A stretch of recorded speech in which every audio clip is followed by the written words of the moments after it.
Congratulations, you're completely booked. But wait, you still have a wait list. What do you do with those clients? Do you make them wait until another day? Or do you double book them? As a professional, you should be able to make this decision in a matter of seconds. In this video, I'm going to help you make that decision a less difficult decision by providing a few tips to know when to double book and when not to double book. First, it is important to have great time management skills in general, but also understanding how long it takes for you to complete each service. Secondly, make sure that if you are going to double book a client, let that client know. Let that client understand that you are being accommodating and squeezing her in. This is a segue into my third tip. If possible, create express services for all of your signature services. An express service still maintains the quality of your service, however, it takes away all the fluff.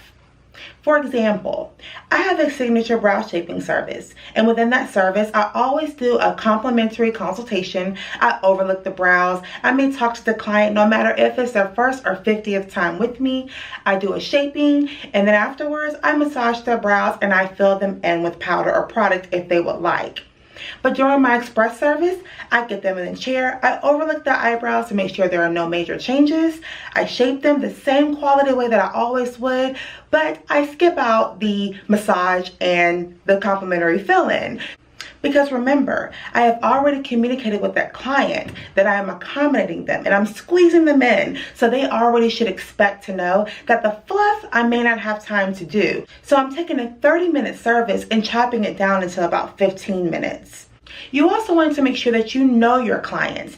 You need to make sure that if you're looking at your schedule and you have a client that wants to come in and you're completely booked, after you explain to them, hey, I'm booked up, but let me see if I can squeeze you in, you need to know where you can squeeze that client in. If you have a client that normally comes to you and she needs an entire appointment slot, then you know not to cut her appointment short or double book around her appointment. However, if you have that client that you know you can get in and out the chair in a certain amount of time and squeeze someone else in, then do so. But again, that takes you knowing your clients, knowing the clients that show up on time all the time, knowing the clients that may need about a good 5 minutes to get there. Always make sure you double book when it is appropriate. This leads me into my next tip. Do not compromise one client's appointment to accommodate another. This is specifically for the clients who have properly booked their appointments.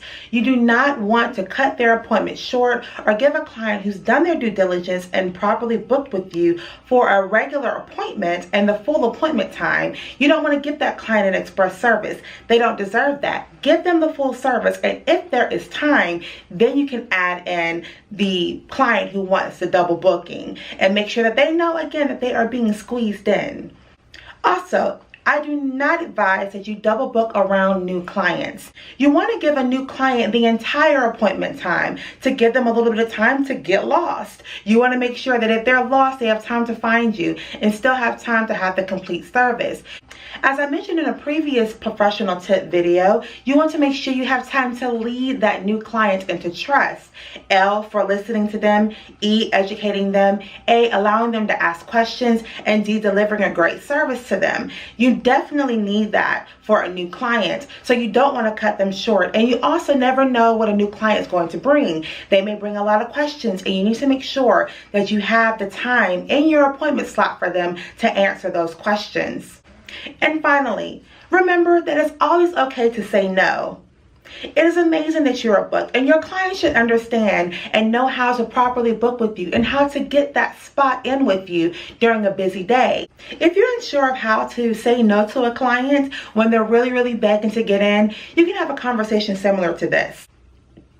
Hey, I understand you really want to get in for the appointment, but unfortunately this is a very busy day and I'm already booked. However, I can put you on the wait list. I don't want to squeeze you in because I don't want to rush your service. I really want to make sure that you get the quality service that you always get from me. So if you don't mind, I can put you on the wait list and I can call you if anything opens up.